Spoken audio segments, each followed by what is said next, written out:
Voy a invitarles para que leamos la palabra del Señor Jesucristo. Santiago capítulo 2, el verso 14 al 17. Santiago capítulo 2, el verso 14 al 17. Leemos en el nombre del Señor Jesús la gloriosa y eterna palabra del Señor Jesucristo. ¿Ya todos tienen? Dice: hermanos míos, ¿de qué aprovechará si alguno dice que tiene fe y no tiene obras? ¿Podrá la fe salvarle?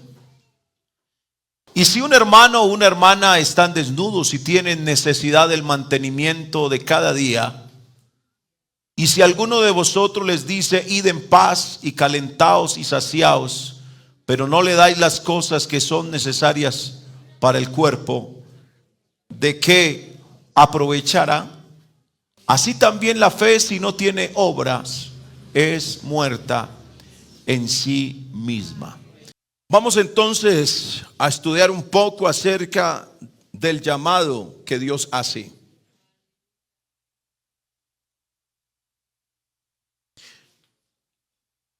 ¿Qué es más fácil? ¿Que Dios nos pida algo o que nosotros le pidamos algo a Dios? ¿Qué es más fácil?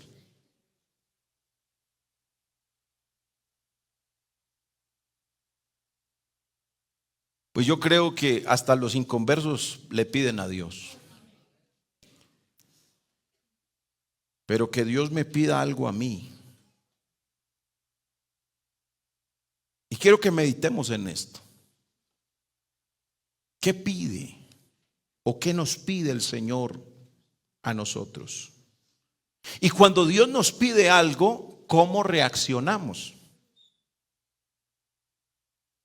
La Escritura nos muestra unos ejemplos de personajes que Dios les pidió algo y en su momento a esos que Dios les pidió, en su gran mayoría, dispusieron de lo que tenían en sus manos y de lo que el Señor les pedía para que el Señor obrara. ¿Qué decir de aquella mujer que tenía solamente para un solo alimento, para ella y para su hijo? Pero el Señor manda al profeta de él y le dice a aquella mujer: prepara lo que te queda primero a mí. Ella hubiera podido decir: oiga, conchudo, ¿qué le pasa? ¿Usted no ve que eso es solamente para mi hijo y para mí y ya después dejarnos morir? Pero aunque ella hubiera podido dar esa respuesta, algo en ella la hizo pensar que si obedecía le iba a ir bien. ¿Y quién de nosotros no puede asegurar en esta mañana que nos va bien cuando le obedecemos a Dios? Pedro no era de tener muchas riquezas porque era solo un pescador, pero el Señor para predicar le pidió su barca.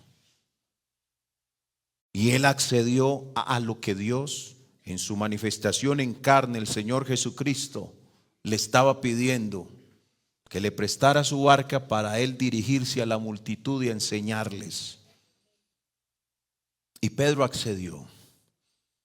Y vemos cómo el Señor, a través de la obediencia de Pedro, el Señor, como dice la Escritura, la pesca milagrosa, con el nombre que se le da a conocer ese milagro, por la obediencia de Pedro, la pesca milagrosa. Y quiero preguntar de nuevo en esta mañana, cuando Dios nos pide hacer algo, si el Señor pide tu casa para que de ahí, a Pedro se le pidió una barca para Cristo predicar, pero si tu casa la pide el Señor para que sea el epicentro, para que otros conozcan el mensaje, ¿cómo reaccionas tú? O tú dirás: mi casa es mi casa, para nada más. Es que de pronto mis muebles se dañan, es que esto y que lo otro. ¿O vamos a estar, cómo reaccionamos nosotros ante que el Señor nos pida, bueno, en su casa es necesario predicar el mensaje de la palabra? ¿Cómo reaccionamos nosotros a ese pedir de Dios? Es algo que usted no me lo tiene que responder a mí, sino al Señor. El día viernes vamos a empezar las lecciones o cómo prepararnos para servir al Señor a través de la Refam, porque este año necesitamos que todas nuestras casas sean esas barcas que el Señor nos está pidiendo que se las prestemos a Él para Él darle el mensaje. Y no sé cuántas casas estaremos dispuestos a decirle: sí, Señor, si necesita mi casa, ahí está. Quiero decirle que todos los viernes a las 6 de la tarde, todo el mes de febrero, sé que este próximo viernes a las 6 de la tarde vamos a empezar la capacitación. ¿Qué es lo que necesitamos aprender para hacer la Refam en nuestra casa? Así que todo ese andamiaje de lo que va a ser la Refam la vamos a recibir los viernes. Así que los que estemos dispuestos para aprender, los invito el viernes a las 6. Todos estamos invitados, todos. La invitación la hago extensiva a todos. Pero en esta hora me quiero enfocar cuando Dios nos pide hacer algo, ¿cómo reaccionamos? Y en la Biblia encontramos varios personajes, como ya lo decía antes, que nos ilustran cómo le respondieron a Dios cuando les pidió que hicieran alguna cosa. Si usted se va al Antiguo Testamento, la Biblia nos habla de Abraham. Por algo se le conoce como el padre de la fe, pues podemos ver reflejada su fe en la obediencia que mostró a Dios cuando salió del lugar en donde vivía y de su parentela para irse a un lugar desconocido. Génesis 12:1 dice: pero Jehová había dicho a Abraham: vete de tu tierra y de tu parentela y de la casa de tu padre a la tierra que te mostraré. Y yo quiero hacer énfasis en esto en esta mañana. Y lo digo con mucho temor porque que Dios lo diga, una cosa es lo que yo pienso y lo que yo siento, lo que yo deseo y lo que yo anhelo, pero otra cosa es lo que Dios me pide. Hay personas que anhelan predicar la palabra del Señor en la China, pero no le hablan ni a la vecina ni al vecino. Tenemos que tener entonces nosotros una coherencia en las cosas. Y créame, hermano, a mí me da temor el tema de si el Señor me dijera algún día: váyase a tal país que lo necesito como misionero. Lo digo con respeto porque esa obra misionera, hermano, eso no es figurar en una foto. Eso es una responsabilidad muy grande. Cuando me entrevistó el consistorio de ancianos para recibir la última licencia que se le otorga al ministro de culto de la Iglesia Pentecostal Unida de Colombia, que es la licencia de ordenación, en esa entrevista uno de los miembros del honorable consistorio de ancianos me hizo esta pregunta: ¿qué piensas de las misiones? Entonces yo le dije que oro mucho por ellas, para que el Señor bendiga a los misioneros. Entonces me dice: hermano, usted no me ha entendido. Lo que quiero preguntarte es: ¿tú qué piensas de las misiones? Ahí estaba mi esposa al lado mío. Y yo le dije estas palabras, fue mi respuesta. Yo dije: a mí me da mucho temor que yo diga: sí, voy a las misiones y voy a ese país y mes a mes los domingos Hay una iglesia esperando un informe misionero. Y hay un consistorio de ancianos que está llamando a través del director de misiones extranjeras a ver cómo va el trabajo. Y para mí sería muy difícil estar en un lugar y me dice, hermano, ¿cómo va la obra? Y que pase los meses y quizás hasta el año y no haya un solo bautismo. Mientras que la iglesia está orando y enviando ofrendas, está esperando resultados. Y que yo no pueda dar esos resultados sería muy frustrante para mi vida. Entonces me dice, ese es tu temor. Pues yo sí, ese es mi temor. Te estás preocupando por nada. A Jeremías el Señor lo envía como misionero, como profeta en el pueblo, y en 40 años no se le convirtió ni uno. Entonces yo le dije, sí, hermano, eso es verdad. Pero cuando el informe no era mensual. Ese informe nos llegó después a través de la Biblia y uno lo ve llorando. Porque Jeremías está llorando por los resultados que no se ven. Porque él dice que él predica y no veía nada. Que él hablaba y no veía nada. Y créame que eso no se queda con Jeremías.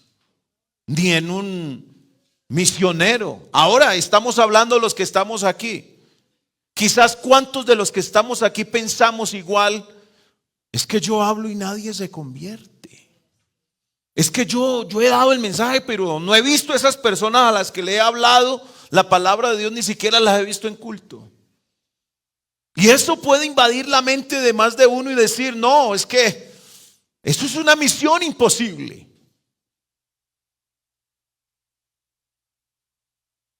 Pero vuelvo a insistir,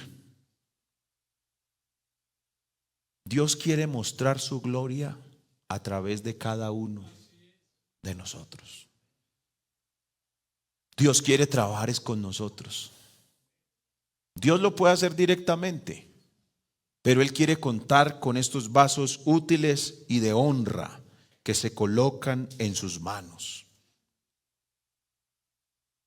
Así que si el Señor te pidiera que fueras a vivir lejos de tu familia, a una tierra totalmente desconocida, sin saber el idioma, sin saber las comodidades a las cuales estás acostumbrado, usted se iría.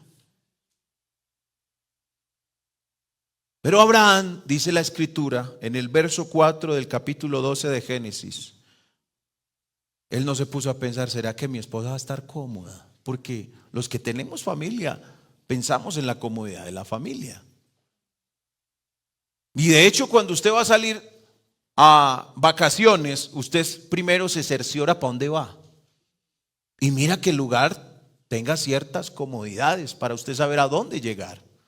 Pero Abraham no sabía para dónde iba y desconocía el lugar para donde Dios lo había mandado. Sin embargo, él le creyó a Dios y le fue contado por justicia. Y dice la palabra del Señor, y se fue Abraham. La Escritura no dice si Sara le dijo, venga, ¿y para dónde nos mandó el Señor? Y hay cama. ¿Y qué vamos a comer? ¿De qué vamos a vivir? No sé si esas discusiones que a veces se dan entre los esposos, como cuando se va a hacer un negocio y la esposa dice, pero es que ese negocio no me suena. Y de pronto como que se empieza a vinagrar el negocio. No sé qué discusión hubo entre Sara y Abraham. Pero lo cierto del caso es que y se fue Abraham como Jehová le dijo. Uno tiene que estar convencido, hermano, de parte de Dios para tomar una decisión como esas. Nosotros profesamos la fe en el Señor Jesucristo, pero esa fe tiene que ir acompañada de obras. Por eso dice la Escritura, ¿qué aprovechará si alguno dice que tiene fe y no tiene obras? ¿Podrá la fe salvarle? Nosotros un día, cuando nos fue predicado el mensaje de la palabra del Señor, Dios utilizó un mensajero, una mensajera, para darnos este mensaje glorioso. Y ese día creímos en lo que Cristo hizo por nosotros en la cruz. Y confesamos que nuestro Señor Jesucristo es nuestro Señor, es nuestro Salvador. Y en nuestras vidas hemos visto el fruto de la cruz del Calvario, del sacrificio del Calvario. Lo hemos visto ese fruto en nuestras vidas. ¿Y cuál es ese fruto? ¿Y cuál es esa vida que muestra lo que Cristo hizo en la cruz del Calvario? La Biblia dice que hay que llevar la cruz de Cristo todos los días. Y el Señor espera que le sirvamos.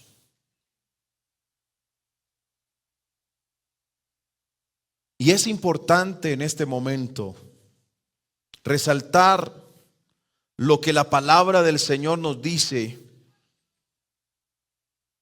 Y la fe de nosotros en el Señor Jesucristo, también tenemos que hacer defensa de ella. Y aunque nosotros respetamos las autoridades, porque las respetamos, porque toda autoridad es dada por el Señor. Pero nosotros, los que creemos en el nombre del Señor, sabemos que los hombres y mujeres que servían a Jesús lo hacían por gratitud. Y nosotros, con esta fe en el Señor, en esta mañana, rechazamos con absoluta firmeza cualquier afirmación que sugiera que Jesucristo sostuvo relaciones sexuales con María Magdalena. Tal idea no es solo falsa y sin respaldo bíblico, sino que atenta directamente contra la revelación de Dios manifestado en carne. Primera de Timoteo 3:16, la Escritura enfáticamente declara: e indiscutiblemente grande es el misterio de la piedad. Dios fue manifestado en carne. Así que Jesucristo no es simplemente un hombre excepcional ni un líder espiritual más. Es el único Dios verdadero manifestado en carne, como hombre, santo, sin mancha y absolutamente separado del pecado. Colosenses 2:9 nos dice: porque en él habita corporalmente toda la plenitud de la deidad. Atribuirle a Cristo una relación carnal es negar su santidad, es rebajar su identidad divina y desconocer su misión redentora. El Cristo de la Biblia no vivió para satisfacer deseos humanos, sino para revelar al Padre, vencer el pecado y salvar a la humanidad. Y afirmamos lo que los apóstoles, a través de la primera carta del apóstol Pedro, capítulo 2, el verso 22 nos dice, y en esta mañana decimos un amén contundente a este versículo: el cual no hizo pecado, ni se halló engaño en su boca. Ese es el Cristo que cree esta iglesia. Cristo es santo, Cristo es puro.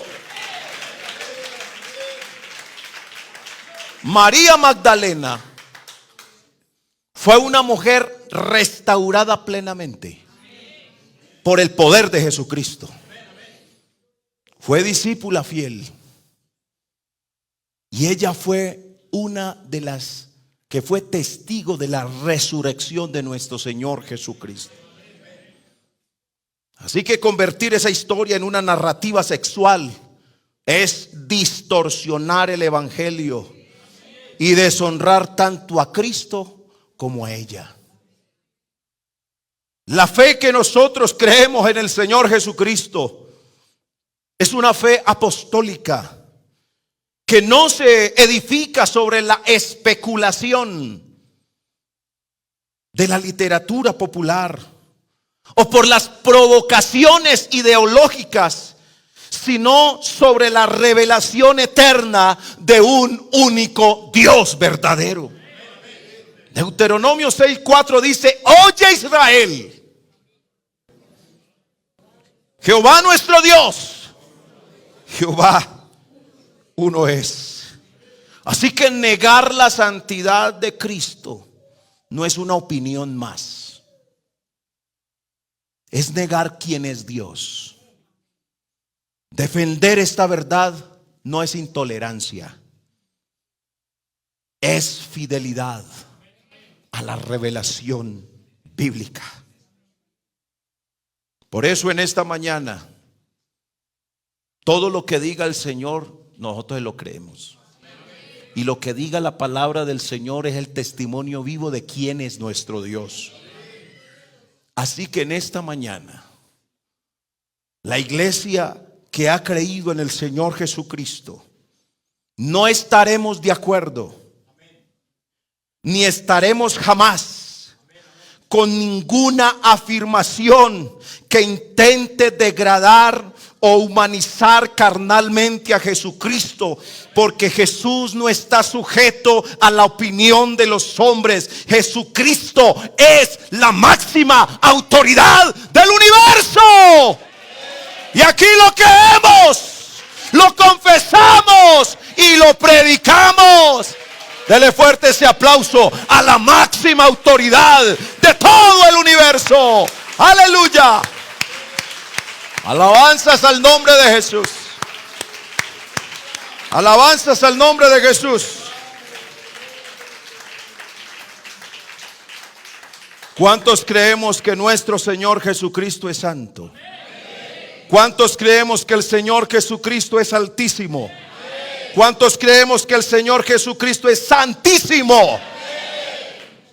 La Biblia dice en Hebreos 7:26: tal sumo sacerdote nos convenía. Y yo quiero que todo esto que viene a continuación lo vamos a decir y lo va a pronunciar, hermano, porque nosotros creemos esto absolutamente. Está hablando de la manifestación de Dios en carne. Y en esta mañana lo vamos a declarar en el nombre de Jesús. 2 puntos. Nos convenía. Santo. Yo quiero que eso lo diga fuerte, hermano. Es que no estamos diciendo un decir. Es lo que es nuestro Señor Jesucristo. Nos convenía santo. Nos convenía. Nos convenía. Nos convenía. Y nos convenía hecho más sublime que los cielos. Aleluya. Gloria al nombre de Jesús. Alabanzas al nombre de Jesús.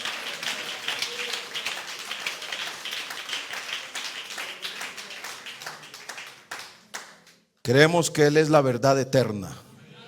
Él mismo dijo: yo soy el alfa y la omega, el principio, el primero y el último. Así que reducir a Cristo es negar su gloria. Cuestionar la santidad del Señor Jesucristo es desconocer su identidad. Y quiero decirlo en esta mañana bajo la unción del Espíritu Santo: tocar la pureza del Señor es desafiar la revelación misma de este Dios único y verdadero. Así que sin titubeos en esta mañana, Jesucristo no es un personaje histórico moldeable. Creo y estoy seguro que la iglesia en esta hora aprueba con un amén que la máxima autoridad de todo el universo, que es el Señor Jesucristo, es el solo soberano Señor de señores. Es el Rey de los reyes y es el único Dios verdadero. Alguien confiesa aquí que Jesucristo es el Dios verdadero. Alabanza es el nombre de Jesús. Así que aquí no discutimos la santidad del Señor. Aquí la reconocemos, la reverenciamos y lo adoramos. ¿Cuántos adoramos ese santo nombre? Ese glorioso nombre que es sobre todo nombre. Bendito sea el nombre de Jesús.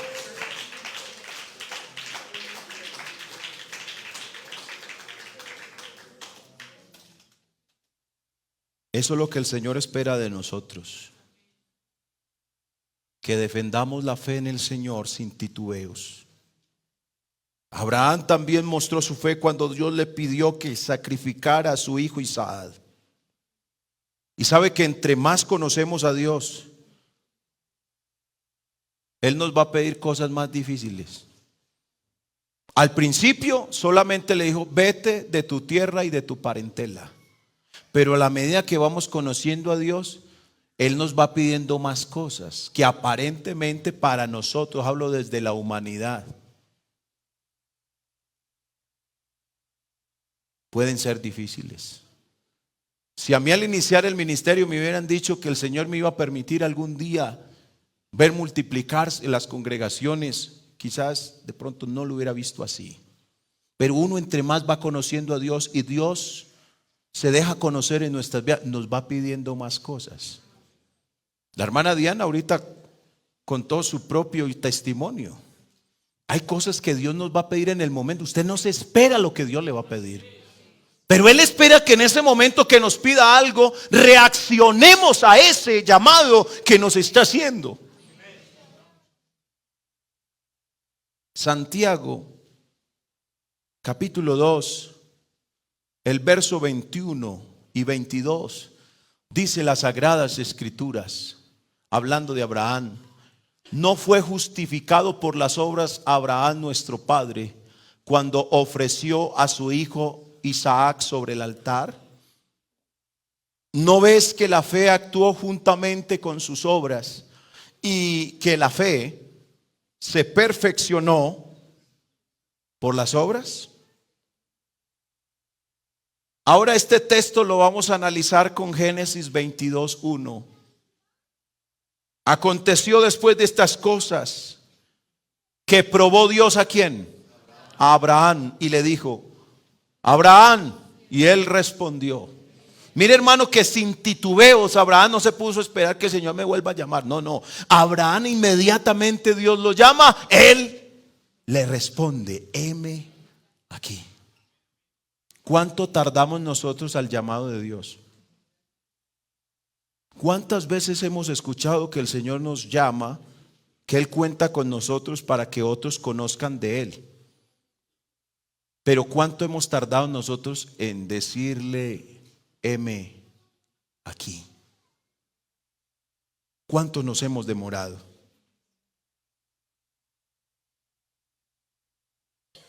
Hermanos, que hasta que Dios no me llame, yo no le hablo a un alma. Bueno, ¿y qué tiene que suceder? ¿Qué cosa sobrenatural será que haya en tu habitación? Tiene que venir el Señor a iluminar toda la habitación y decir el nombre tuyo para que tú entonces puedas decir: es que Dios me está llamando para que hable de Él. ¿O será que cuando Él nos habla a través de su palabra nos está haciendo un llamado? ¿Y cómo reaccionamos nosotros a eso? Los minutos están avanzando y estamos llegando al mediodía. Y de aquí vamos a salir. Y como escuchamos en el mensaje del jueves pasado, ¿qué nos estamos llevando para la casa? Dios sabía que Abraham amaba a su hijo Isaac. Y seguramente porque era su único hijo realmente,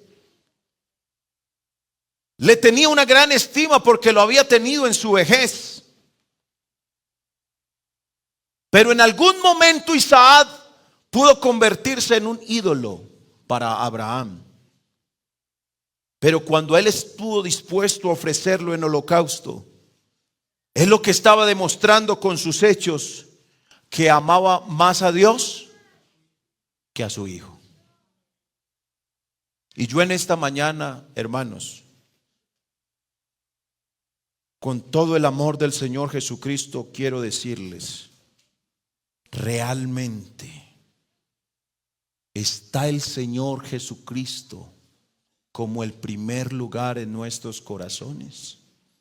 Eso sí será verdad. Sí será verdad que el Señor Jesucristo es lo primero y lo que más amamos en esta vida. Bueno, el Señor es el que revela todas las cosas y conoce todos los corazones. Pero el Señor espera que lo amemos a Él más que todas las cosas. Y yo no quiero emocionar la vida de nadie esta mañana. Yo lo que quiero de verdad, hermano, que seamos conscientes que cuando el Señor mandó a Pedro a predicar, primero le dijo: Pedro, ¿me amas? Y le preguntó 3 veces. ¿Por qué será tan importante que para nosotros hacer el trabajo que el Señor nos está mandando a hacer, primero la pregunta sea si lo amamos? ¿Qué tiene que ver eso con hacer la tarea que el Señor nos pone a hacer? Obviamente tiene mucho que ser.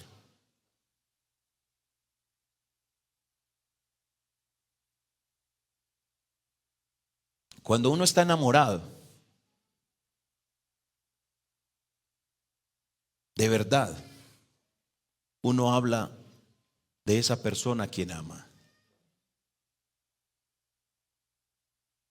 Y recuerda su sonrisa, y recuerda ciertas cosas que para muchas personas no son importantes. Yo les había referido alguna vez que tenemos un cofrecito, mi esposa y yo, y ahí hay sobrecitos de chocolatina. Otro ve eso y dice: eso es basura, hermano, vamos a botar esto. Pero eso representa, para alguien que ama, tiene mucho valor. Nosotros, el Señor marcó nuestra vida con lo que Él hizo en la cruz del Calvario. El amor de Jesús se hace latente en nuestras vidas, y por eso tenemos que decirlo: el Señor nos conquistó con su muerte, para que con su muerte nosotros podamos tener vida, y vida en abundancia. Y por eso en esta mañana, si lo amamos realmente, entonces podremos hablar de Él. Pero si no lo amamos, callaremos, cerraremos nuestra boca y no hablaremos. Pero el Señor le dijo a Pablo: habla y no calles.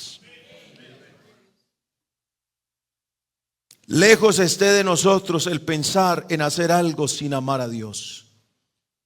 Si no lo amamos, no haremos lo que el Señor nos pide que hagamos.